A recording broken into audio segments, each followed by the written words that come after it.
They laughed when she rode into town with a rifle. By sunset, she was wearing the sheriff's star. The dust hadn't even settled when Evelyn Kane crossed the wooden signpost marking the edge of Redstone. The town looked smaller than she remembered, but the eyes on her had grown sharper, meaner. Children stopped their games, men leaned off porches, women whispered behind their hands. She didn't flinch, not when the whispers turned to low chuckles. Not when a man near the saloon spat and said loud enough for her to hear, "Look who crawled back from the dead." She kept her chin high. The rifle on her back, long, polished, familiar, caught the afternoon sun. Some recognized it before they recognized her.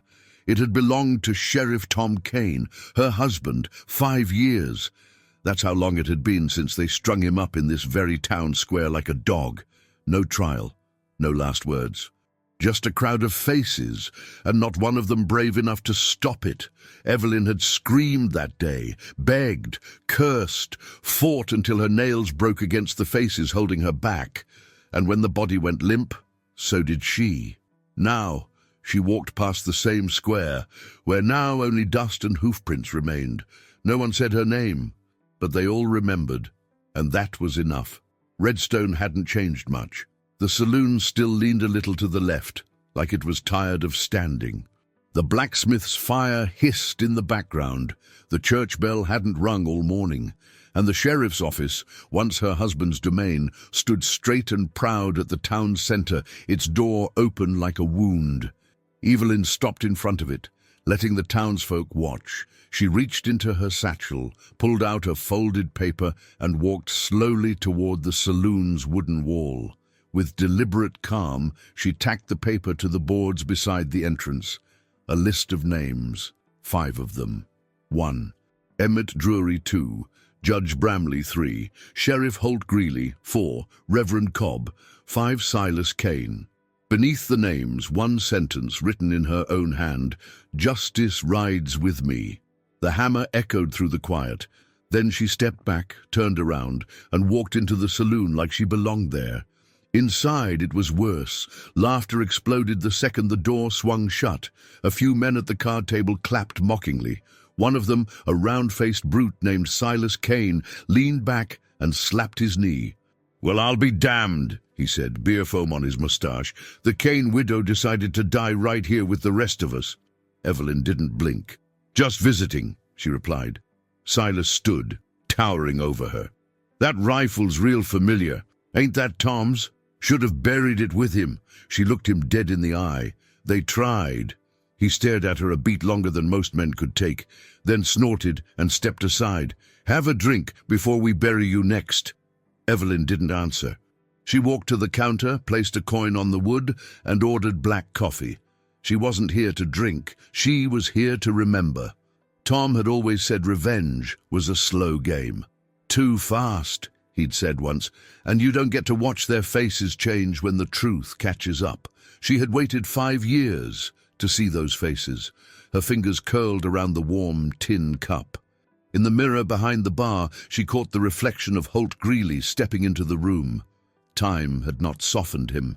Broad-shouldered, smug, the new sheriff wore the badge Tom once carried like it was a trophy, not a duty. He looked at her and smiled without kindness. "Evelyn Kane," he said.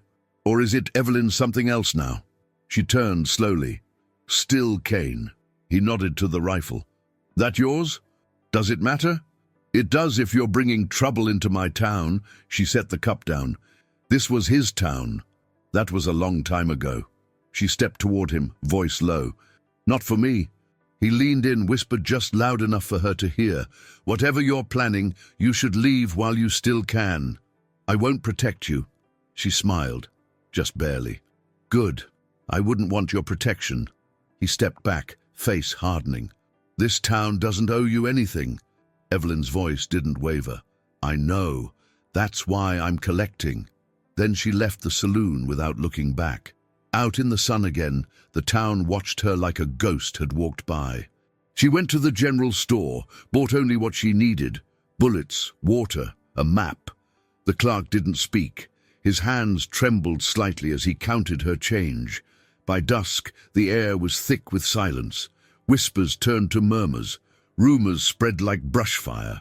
Some claimed she was mad, others said she was a bounty hunter now. A few remembered Tom's kindness and wondered if maybe they had been wrong all those years ago. One thing was certain: the list on the saloon wall had everyone nervous. Evelyn rode her horse out past the town limits to a cabin no one used anymore, the same one she and Tom had once built plans around. They were going to grow old there, raise children, be something more than just a name on a badge. Now it was just her, and the badge was gone. Inside, she lit a lantern, sat at the dusty table and unrolled a map. Each name on the list was circled. She knew where they lived, when they worked, who they feared. She had time, and she had the truth. But most of all, she had nothing left to lose. 5 years ago, the sun had set red over Redstone. It was a Sunday, hot, windless, and deceptively quiet. The streets buzzed not with activity, but with the sickening hum of anticipation. Men whispered on porches, their boots tapping against wood. Women clutched their shawls tighter as they peeked through lace curtains. Children were called inside early, not told why. At the center of it all stood Sheriff Tom Kane. They'd dragged him out of his office with the town's own rope, the one kept coiled beneath the church steps for emergencies. His hands were bloodied from the fight. His lip was split. His eyes stayed clear, unflinching, betrayed, but not broken. Evelyn had screamed for them to stop. She'd grabbed Holt Greeley by the collar, back when he was just another deputy, and begged him to speak. He had only stared at her, blank as a fence post. She'd run to Judge Bramley, who stood on the steps of the church holding a Bible and a warrant. He looked away as the mob shoved Tom onto a horse beneath the old hanging tree. His crime? They said he'd stolen gold bars from a northern shipment, a wagon that passed through Redstone a week prior and vanished into thin air. Rumors flew faster than bullets. Tom was in debt. He'd gambled it away. He was planning to run with Evelyn. He killed a man. None of it had weight. None of it had proof. But the town had been restless, hungry for blame, and Holt, ambitious and slick, knew just where to point the finger. They didn't give Tom time to speak. No trial, no vote, just the rope and the preacher's blessing. Evelyn had charged through the crowd like a fury, knocking men aside until her fingers scraped the heel of Tom's boot as the horse was slapped and bolted forward. She still remembered the way his legs kicked once, twice, then stopped. That was the sound she carried now, not the creak of the rope or the gasp of the crowd, but her own scream, cracked and guttural, echoing across a town that had sealed its own fate that night. Back in the cabin, Evelyn unfolded the same dress she wore that day.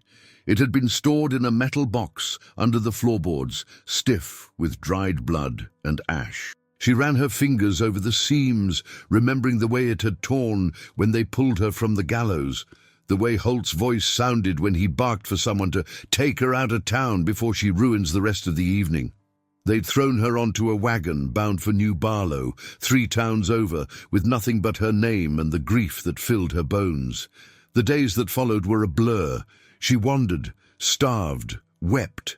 She sold her wedding ring for a rifle lesson, cleaned blood from bar floors for a place to sleep. She learned how to track a man by broken twigs and campfire ash. She learned how to shoot in the wind, how to shoot in the dark, how to breathe through the rage. The most important thing she learned, though, was how to wait. Justice was slow, but vengeance was patient. She circled the next name on her list: Emmett Drury, blacksmith, liar, coward. Emmett had been Tom's friend once. They drank together, rode together. Evelyn remembered him carrying their wedding chairs into the chapel, one on each shoulder. But when the rumors started, Emmett had vanished from Tom's side. By the time they dragged Tom to the tree, Emmett had joined the crowd, hammer in hand. He was the one who had fashioned the iron clasp that held the rope in place. She knew where he lived, a shack behind the forge, always smelling of smoke and coal. He'd gained weight, she'd heard, and taken to drinking whiskey with the mine foreman. He still had the same dogs, the same habits. She would start with him. Outside, the wind picked up. Evelyn stepped onto the porch and looked westward. The sun was lowering again, much like it had 5 years ago. The sky burned orange, the same kind of fire she remembered seeing in Tom's eyes the day he died. She tied her hair back, packed ammunition, slid a small silver locket into her coat, the one with Tom's photograph inside, faded now, but still clear around the eyes. Her horse, Dust, pawed at the ground impatiently. She patted his side and mounted, then rode. As Redstone came into view again, she kept to the shadows. She didn't want the town to see her yet. Not for this. She approached from the rear trail, one she and Tom used to take for stargazing. It led directly to the blacksmith's yard. Sure enough, Emmett was there, sitting in a chair too small for his gut, sipping brown liquid from a mason jar, boots up on a barrel. His dogs lay nearby, old and lazy. A lantern swung lightly overhead. Evelyn watched him from a distance. She didn't feel rage. She felt ready. When she stepped forward, he didn't notice at first. But when the dogs lifted their heads and whimpered, he turned and froze. The jar slipped from his hand and shattered. "Evelyn?" She didn't answer. She walked straight up to him, rifle lowered but steady, and said, "Do you remember the sound he made when the rope snapped?" Emmett swallowed. I didn't mean to. Did you pull the rope?" "I was drunk. Holt, he told us." She raised the rifle and fired, not at him, but at the lantern. It exploded in sparks, setting the corner of the shack alight. The dogs barked and scattered. Emmett fell to his knees. "Please, I didn't kill him." She stepped closer. "You helped. That's enough." Then she took a piece of paper from her coat, a replica of the list on the saloon wall, and drew a thick line through Emmett's name. She tacked it to the side of the forge with a hunting knife. Then she turned and walked into the darkness without another word. Morning broke over Redstone like a secret that didn't want to be told.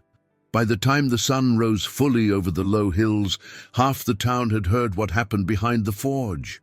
Emmett Drury hadn't been killed, but he hadn't been spared either.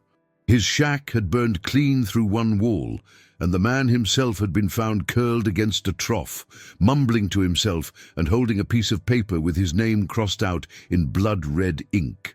The list was no longer a rumor. It was real, and now it had teeth. Sheriff Holt Greeley stood in the middle of the yard just after dawn, boots coated in black soot, the morning breeze stirring his long coat. He didn't say much, just stared at the charred wall, jaw twitching. Beside him, Deputy Rowe shifted nervously. "What do you want to do?" Rowe asked. Holt didn't answer right away.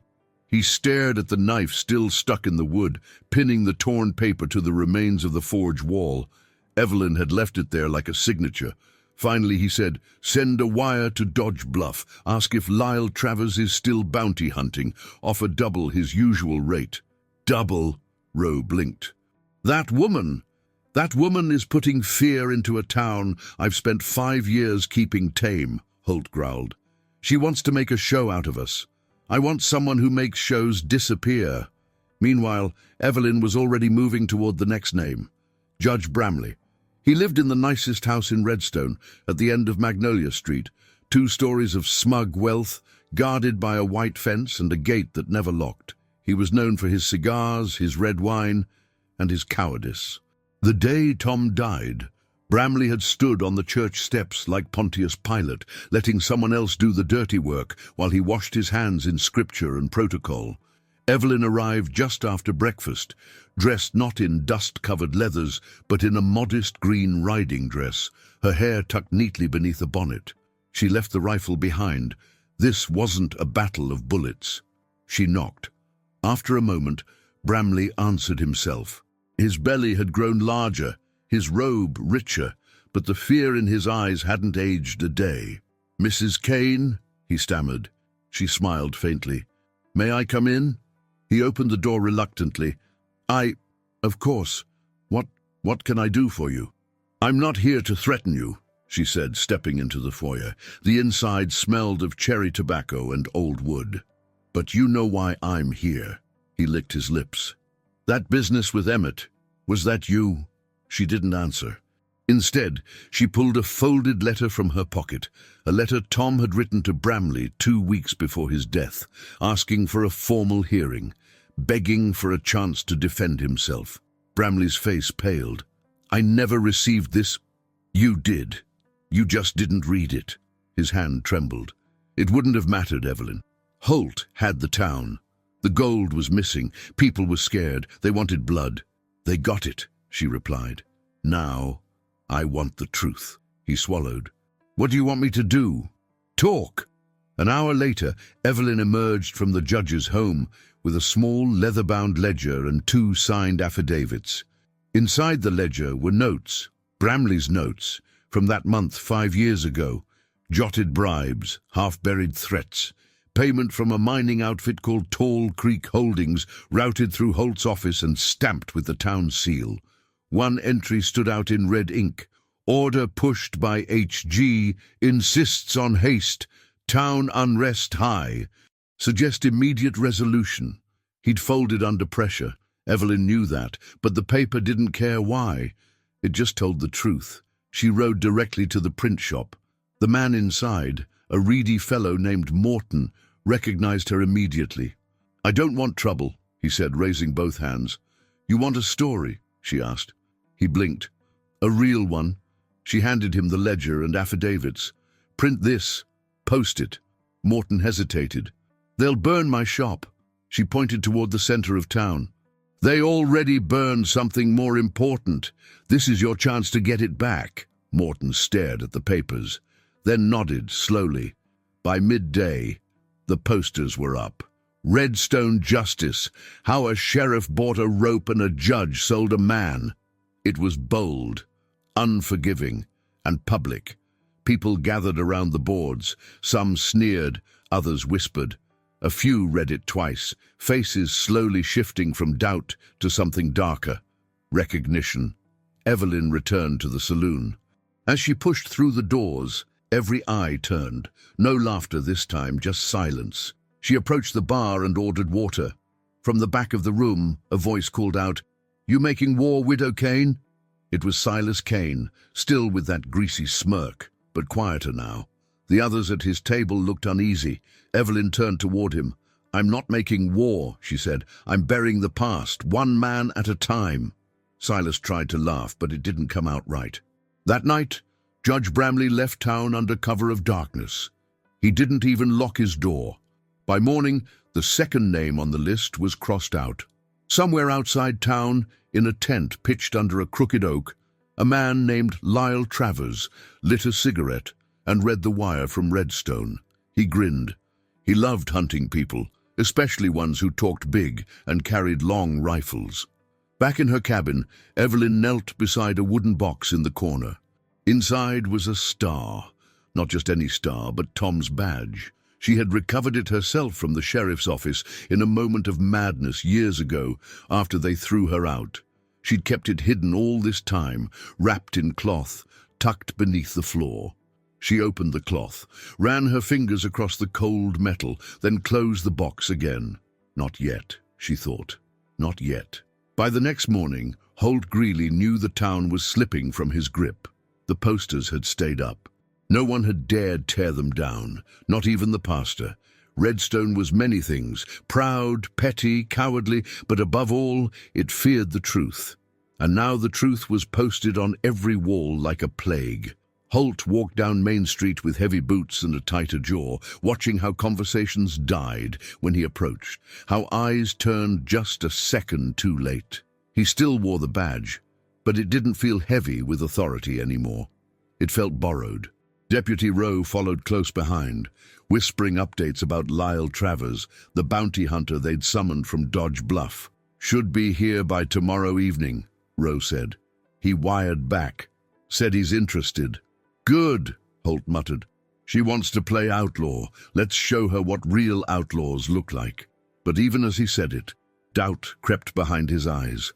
Evelyn wasn't playing. She never had. Evelyn knew Holt was unraveling. It showed in the way he patrolled now, less confident, more theatrical, like a man trying to remember how power used to feel. And Redstone was watching, carefully, quietly. That morning, She sat outside the livery with Virgil Dunn, an old tracker who had once ridden with Tom in his early sheriffing days. He was grey now, more tobacco than teeth, but still sharp behind the eyes. He'd shown up the night before, uninvited, knocking gently on the door of the cabin. "I heard your list got smaller," he'd said, tipping his hat. "Thought maybe you could use a friend." Now they shared coffee on an overturned trough. "You think Holt'll come for you?"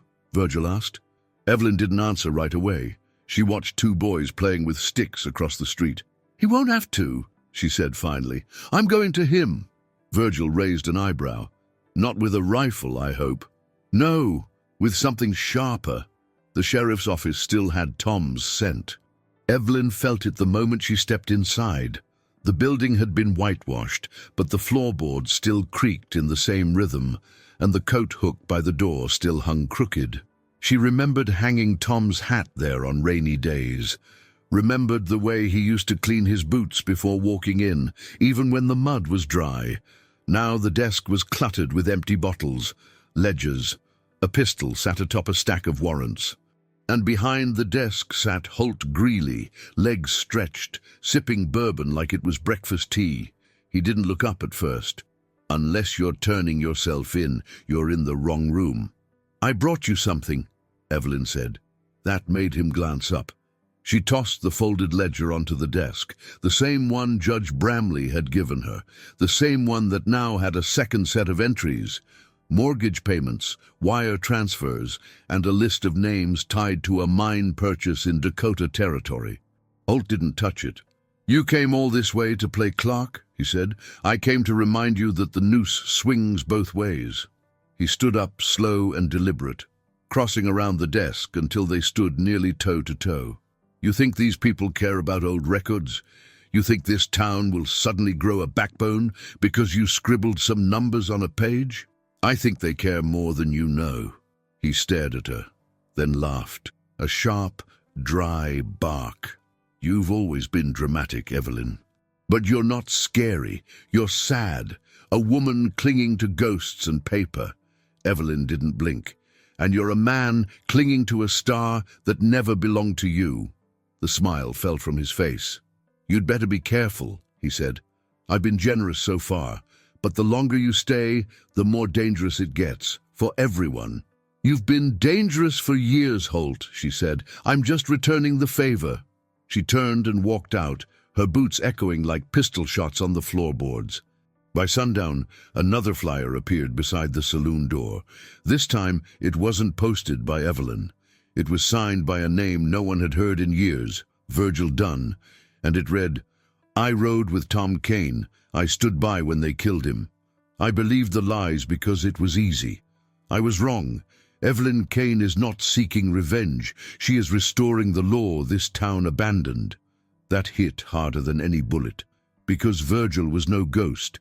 He was one of theirs, and he was choosing sides. Holt poured whiskey into a gold-rimmed glass in the back of his office that night. The glass had been a gift from Tall Creek Holdings, the company that had once promised Redstone a future paved in gold. After buying out Tom's silence, then his blood. He drank it slowly and alone. In the corner of the room, the lamp flickered. Outside, Evelyn rode back to the cabin under a moonless sky. She was tired, but not weary. Wounded, but not broken. She opened Tom's box again, held the badge. And this time, she didn't put it back. The next morning, the town woke up to something no one expected. The sheriff's office was locked, and a single rifle round had shattered its window from the outside, dead center, through the star carved into the wooden door. It wasn't just a message, it was a warning. The wind picked up early that morning, and by noon, dust danced along Redstone's streets like ghosts searching for something lost.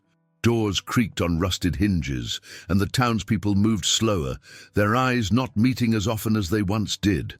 There was a shift in the air, and everyone could feel it. Not just fear, anticipation. Evelyn walked through it like she was part of it. She didn't hide now, no cloak, no bonnet. Her rifle hung at her side, no longer slung across her back. Her coat was unbuttoned. And on her chest, in full view, was Tom's badge. Not pinned, not claimed, just resting in her pocket flap like a promise waiting to be kept. Every step she took cracked against the boards like a countdown. She stopped in front of the sheriff's office and looked at the shattered glass where her bullet had carved a hole through the etched star on the door. Someone had taped a piece of canvas over the gap, but it flapped loosely in the wind. She didn't knock. She didn't have to. The door opened a second later, and there he stood, Holt Greeley. He wasn't wearing his badge. That said more than any words. Behind him the office was empty. Rowe was gone. No deputies, no silence, only breathing. "You've made your point," Holt said. Evelyn studied him. "No, I haven't, not yet. You want me to beg?" "No," she said. "I want you to confess." He scoffed. "To who? These cowards? These farmers and drunkards? To the truth. That's just a story people tell themselves to feel clean. Then you'd better wash up."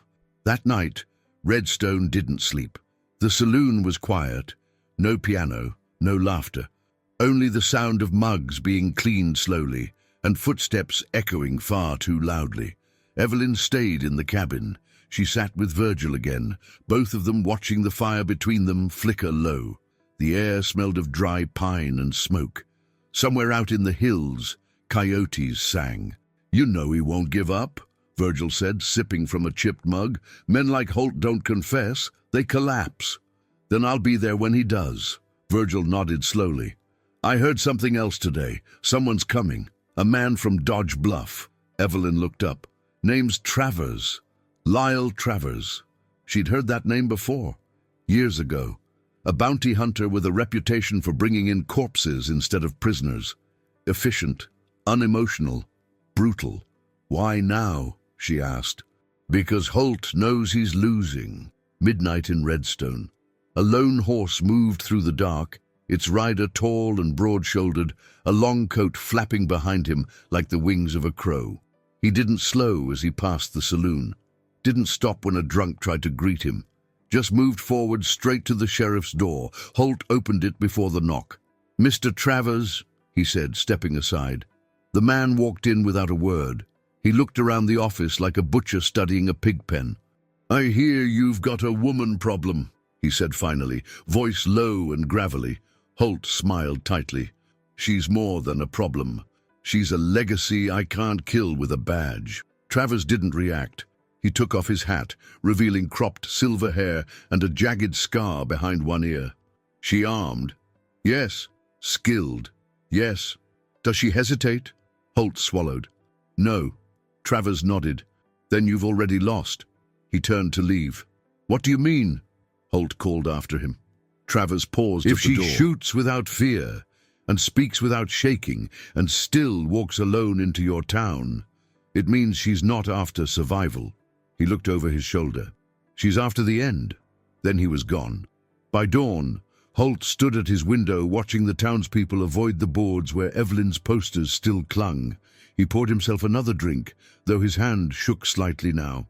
His reflection in the glass looked older than yesterday, and in the dusty morning light, he finally saw it. They weren't afraid of Evelyn anymore. They were afraid of what she represented, truth and retribution. Outside town, Evelyn packed her things again. This time, there was no question in her mind. Holt would send someone soon, maybe tonight, maybe midday, but it was coming. She opened the small box one last time, took the star in her hand, and pinned it, not in memory, but in warning. She stepped outside, into the wind, and it was waiting for her. The badge sat against her chest like a hot coal. It wasn't heavy in weight. It was heavy in memory. Evelyn could still feel Tom's fingers when he used to brush the dust off it before heading out each morning, still see the way it shined even on cloudy days. Now, after 5 years underground and weeks of war, it gleamed again. She didn't wear it to claim the title. She wore it because it had always belonged to someone who believed in right, even when wrong paid better. Virgil stood nearby, tightening the saddle straps on her horse. He glanced at the badge and nodded once, silently. No compliments, no questions. He just knew what it meant. "They'll say you're pretending," he muttered.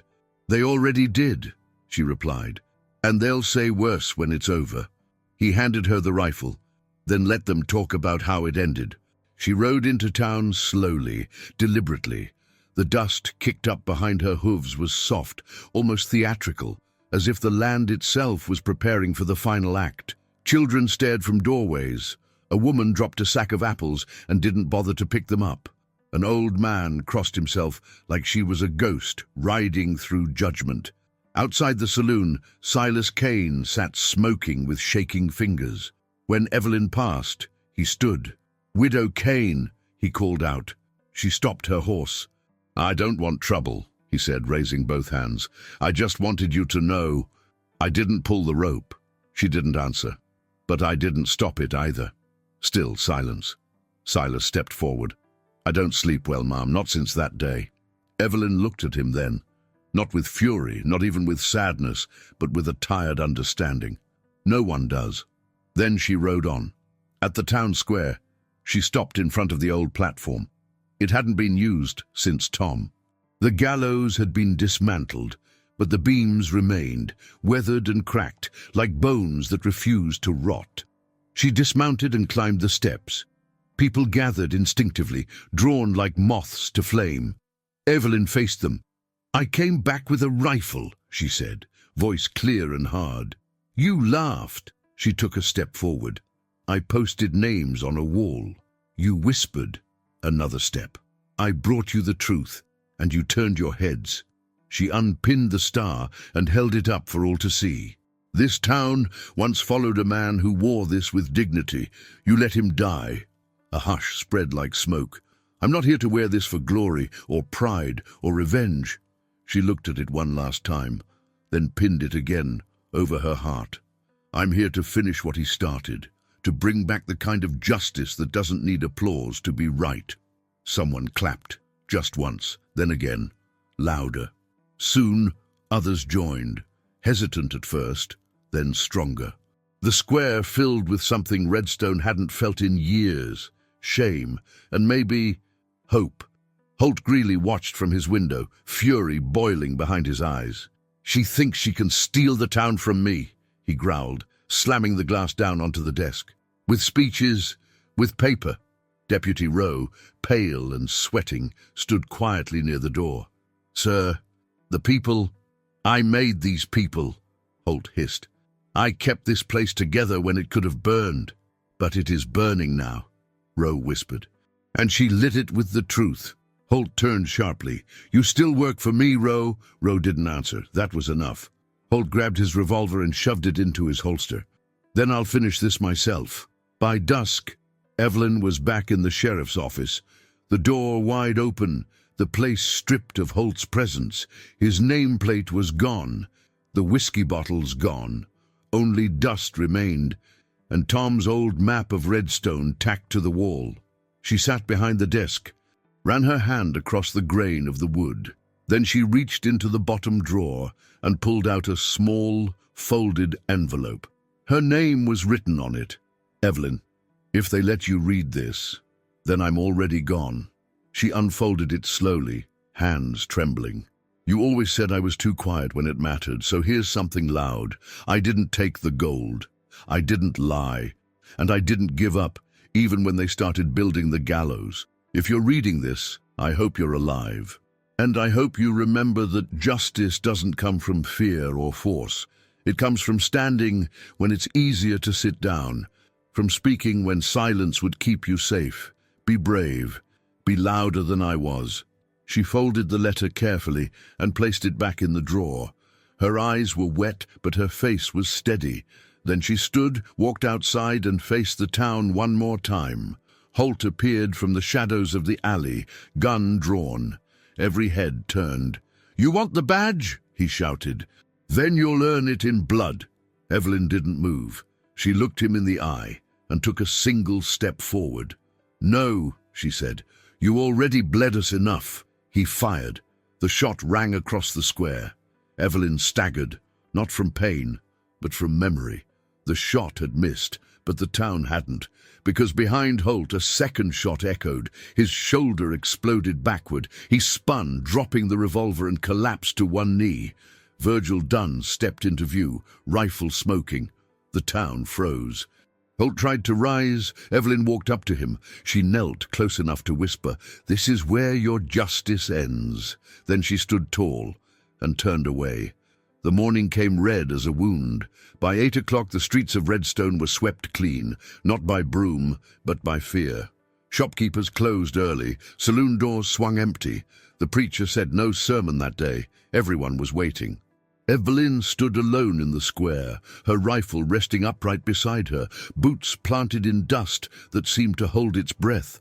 Across from her, Holt Greeley nursed his wounded shoulder in silence. He had insisted on the duel, said he would not go out like a coward, said he'd rather face a bullet than wear chains. The town gathered in a slow, uneasy circle.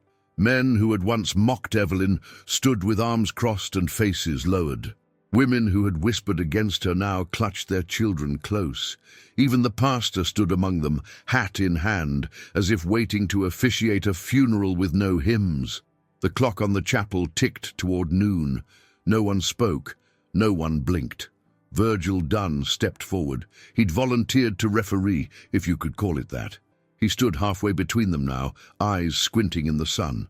"Same rules as always," he said, voice gravel over gravel. "When the bell rings, you draw." He looked at Evelyn. "You sure?" She nodded once. Then he looked at Holt. The sheriff only smirked. "I've killed better shots in darker places," he said. Virgil didn't respond. He stepped back, slow, raising his hand. The wind died. The world narrowed to two. When the church bell rang, it didn't chime. It cracked, and in that sharp, raw note of finality, they moved. Holt's hand went for his revolver. Evelyn moved too, not with haste, but with precision. She didn't aim to kill. She aimed to stop. Her rifle roared once, and the crowd gasped. A second later, Holt's gun flew from his hand, spinning into the dirt. He clutched his wrist, screaming. Blood spattered his vest. He dropped to his knees. "Do it!" he shouted, eyes wild. "Finish it! You came this far!" But Evelyn didn't raise the rifle again. She walked toward him, slow and steady, stopping just outside reach. The crowd parted around her like water, silent and reverent. "You killed my husband," she said, calm as a funeral prayer. "You killed this town." He laughed, bitter and broken. "And you think wearing that badge makes you clean?" She pulled the star from her coat and dropped it in the dust between them. "It doesn't make me clean," she said. "It makes you small." A murmur passed through the crowd like a wave. Holt looked up, stunned. He was bleeding, shaking, humiliated, and still alive. He opened his mouth, maybe to insult her, maybe to beg. But the moment passed. The mayor stepped forward, a small man with watery eyes and trembling lips. He said nothing, only nodded toward two men behind him. They moved forward and picked Holt up by the arms. He didn't resist. His boots dragged through the dust as they led him away. No cheers followed, no applause, just silence, thick as grief, heavy as justice. Evelyn stood in the center of it all. Then she turned and walked back to the badge. Bent down, picked it up, wiped it gently on her sleeve, and pinned it back to her chest. This time, no one questioned it. Later that afternoon, the people of Redstone gathered outside the sheriff's office. The sign had been scrubbed, the window repaired. Above the door now hung a new placard, hand-painted in clean black letters, "Sheriff Evelyn Kane." She didn't ask for the job. She didn't campaign. She didn't celebrate. But she showed up. Inside the office, she sat behind the desk once more. Her hands were folded over a clean sheet of paper, a new ledger. She wrote slowly, "Case number 001, State versus Holt Greeley." Then she signed it, "Sheriff Evelyn Kane." That night, she visited Tom's grave for the first time in years. The headstone had been cleaned. Someone had left wildflowers. Maybe Virgil, maybe one of the townspeople. Maybe someone who once stood in the crowd and watched him die. She knelt, fingers pressed gently into the dry earth. "I didn't come back for revenge," she whispered. "I came back for what you believed in." The wind stirred her coat. Above, the stars blinked into view one by one, not sharp, but soft, like eyes opening after a long sleep. And for the first time in half a decade, Evelyn Kane allowed herself to cry, not from anger, not from pain, but from release. Back in town, a child pinned her own drawing to the saloon door. It was crayon and smudges and shaky spelling. But it said what the whole town finally knew. Our sheriff is brave, and brave finally was enough. Sunday morning came with no sermons. The church door stood open, but the pews were empty. No hymnals turned, no voices lifted. The bell remained silent, not out of neglect, but out of respect. The people of Redstone had chosen to listen elsewhere now, and Evelyn Kane was already dressed in brown. No rifle, no badge, just silence. She walked through the center of town as the dust stirred around her boots like old prayers rising. Some nodded as she passed. A few tipped their hats. Others simply stepped aside, as though they understood without needing to ask. Today wasn't about revenge, it was about reckoning, and the last name on the list, Reverend Elijah Cobb. The chapel stood at the north end of town, nestled against the edge of a dry bluff. It had once been the heart of Redstone, where couples wed, where funerals were mourned, where sins were confessed and forgiven. But 5 years ago, it had become something else. It had become the place where Tom Kane was damned, because it was Elijah Cobb who gave his blessing to the lynching, who stood before the crowd and spoke of justice swift and righteous, who held the Bible above his head like it could wash the blood from their hands. He had called Tom a traitor. He had called Evelyn a widow before the rope even dropped. Now, Evelyn stood on the same chapel steps looking at the door. It was open. She entered. Inside, the air was thick with heat and dust motes. The sunlight cut through stained glass, casting slashes of red and gold across the wooden floor. Reverend Cobb stood at the altar, alone. He had grown thinner, his back was more bent. The once firm voice that commanded silence in the square now trembled when he spoke. "I expected you sooner," he said. Evelyn walked slowly down the center aisle. Her boots echoed off the walls. "I saved you for last. Because I was the worst?" "No," she said. "Because you were the loudest." He swallowed. "I said what the town needed to hear." "No," she said again. "You said what you needed to survive." He turned slightly, looking at the faded crucifix on the wall behind him. "You think I haven't repented? That I haven't asked God for forgiveness?" Evelyn stepped closer. "I think you've been hiding behind God the same way Holt hid behind a badge." His hands clenched the pulpit. "I didn't hang him, Evelyn. I didn't tie the rope." "But you gave them permission," she said. "You told them it was holy." He looked at her then, really looked, as if seeing the weight she carried, not just in the rifle she used or the badge she wore, but in the bones that refused to break. "What do you want from me?" he whispered. "An apology, a confession. You've already exposed them all. You've won." Evelyn reached into her coat and pulled out the worn piece of paper. The same list. 4 names crossed, 1 remained. She placed it gently on the pulpit and set down a pen. "Say it out loud," she said, "so they can hear." He stared at the paper, then at her. Then, trembling, he picked up the pen and scratched a line through his name. "Say it," Evelyn whispered. He bowed his head. "I was wrong," he said.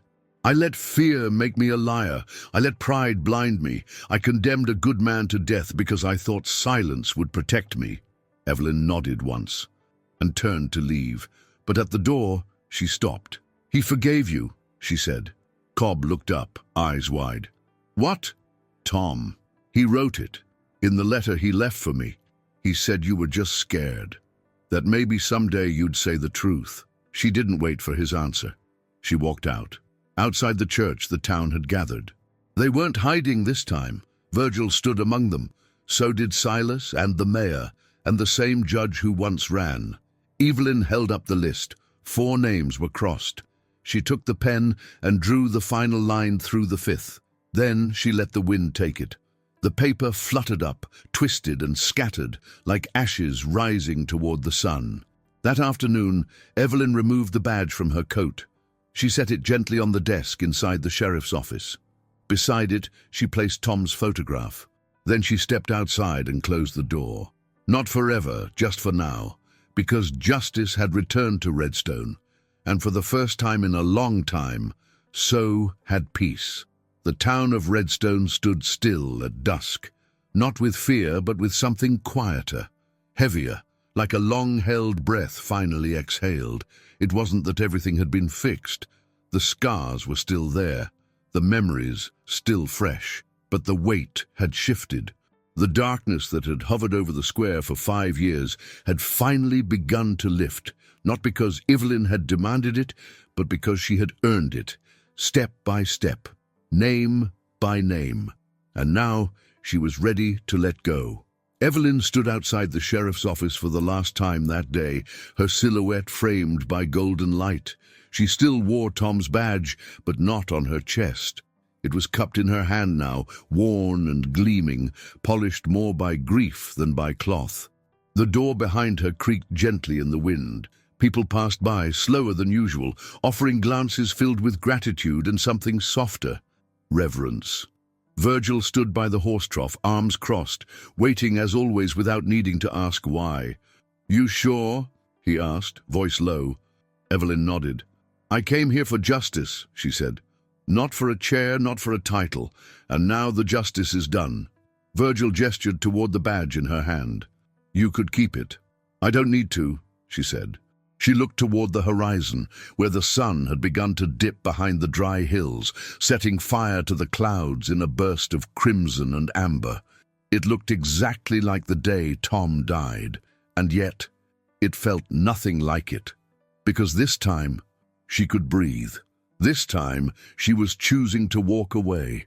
She mounted Dust one last time. The old horse had carried her through pain and retribution, through fire and silence, and never once faltered. With one hand, she guided him through the center of town. The townsfolk stepped aside instinctively, creating a path not out of fear, but out of respect. Evelyn didn't speak. She didn't wave. She just rode, quiet, firm, straight-backed, the same way Tom used to. The rifle still hung from her saddle, but it felt lighter now, not because the weapon had changed, but because its burden had. She rode out beyond the square, past the church, past the forge, past the saloon where it all had started. The place where she posted the names, the place where they'd laughed. No one laughed now, they only watched. The hilltop where Tom had been buried was dry and sun-baked. A small white cross marked the spot, weather-worn and cracked but still standing. Wildflowers grew around the edges, no one quite sure who planted them, but they were always fresh. Evelyn dismounted and walked the last few steps alone. She stood before the grave and dropped to one knee, pressing her fingers into the earth. Then, without a word, she placed the badge on the crossbeam of the marker, just beneath his name, not as a relic, as a return. "You carried it with honor," she whispered. "I only borrowed it." The wind moved through her hair gently, like a hand brushing it back. She closed her eyes and let the silence settle in. As the last rays of sun dipped below the horizon, she rose to her feet and turned. Behind her, a figure waited at the base of the hill. It was the young boy from the general store, maybe 12 years old, with dirt on his cheeks and a newspaper tucked under his arm. He held something in his hand. When she reached him, he looked up, nervous. "I drew this," he said, voice cracking. He held out a small square of paper. It was a sketch, crude but sincere. A woman on horseback, a badge on her chest, and around her, a town standing still. At the bottom, he'd written in shaky handwriting, "She didn't come to be sheriff, but we needed one." Evelyn smiled, the first true smile in weeks. She took the paper, folded it carefully, and tucked it inside her coat. Then she looked to the road ahead, the one that led beyond Redstone, beyond revenge, beyond grief. "Thank you," she told the boy. He only nodded and ran off, disappearing into the night. She didn't look back as she rode west. She didn't need to, because Redstone had changed, and so had she.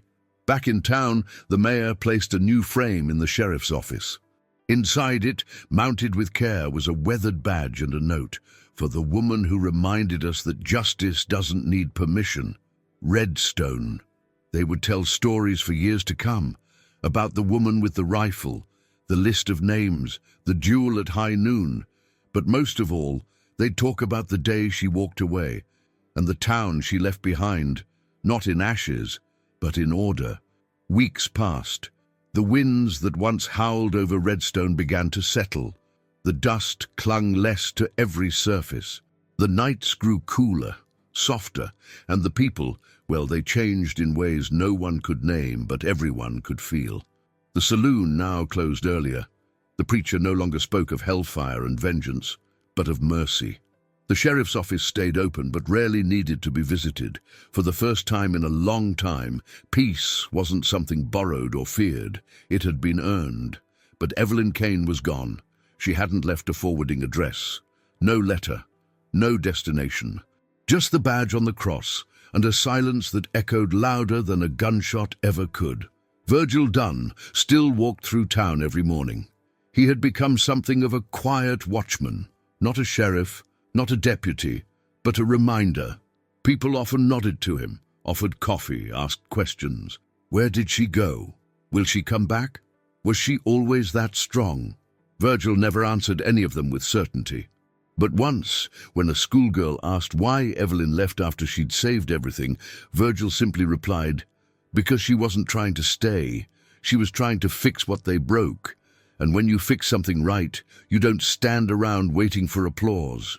Far beyond the last fences of Redstone, where the hills curved like resting giants and the sky opened wide without interruption, Evelyn rode alone.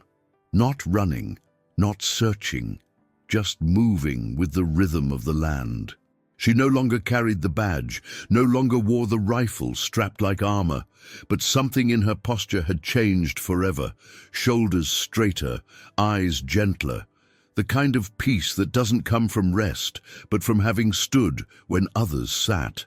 From having spoken when others stayed silent. She passed homesteads without stopping, but once in a while she'd nod to someone tilling the earth or wave to a child playing near a fence. And sometimes, rarely but sometimes, a man or woman would recognize her.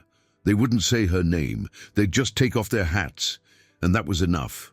In a dusty town 2 weeks west, a sheriff fell ill. No one wanted to take his place, until a woman arrived and said she wasn't looking for a job, but she wouldn't let the innocent suffer for someone else's weakness. She refused the star at first, but by sunset, it was hers again. Only this time, she pinned it quietly. No speeches, no duel, just presence. The people of that town never knew what she'd done in Redstone, but they felt it, in the way she listened, in the way she looked a man in the eye, in the way violence stopped just by her walking into a room. They said her silence could bend iron. They said her calm was the kind you only earn after you've buried your past with your own 2 hands. Back in Redstone, the old preacher stood before a smaller, simpler congregation. One Sunday morning, as golden light spilled through the window, he told them of a passage he'd once ignored. Micah 6:8. And what does the Lord require of you? To act justly, and to love mercy, and to walk humbly with your God. He paused, looked at the cross on the altar, and then he said, that's the path she took. And we almost stopped her from walking it. No one spoke after that. They didn't need to. In the general store, the boy who once gave Evelyn the drawing now had it framed. He kept it on a small shelf behind the counter. Every time someone asked who she was, he'd say, she didn't kill for glory. She didn't stay for praise. She came when we were wrong and left when we were right again. And sometimes, when the wind blew just right, it carried her name across the prairie, not as a warning, not as a legend, but as a prayer. Because some towns are built by law, others by blood. But Redstone had been rebuilt by something rarer, conviction. And the woman who carried it like a fire in her chest until no shadows remained. If this story moved something in you, a sense of justice long overdue, the quiet strength of a woman who stood alone, or the weight of truth in a world that once chose silence, Then let your voice be heard. Tell us in the comments what part stayed with you the longest, and if you believe more stories like Evelyn's deserve to be told. And if you haven't yet, subscribe to the channel, because sometimes the ones who ride alone leave behind the echoes we all need to hear.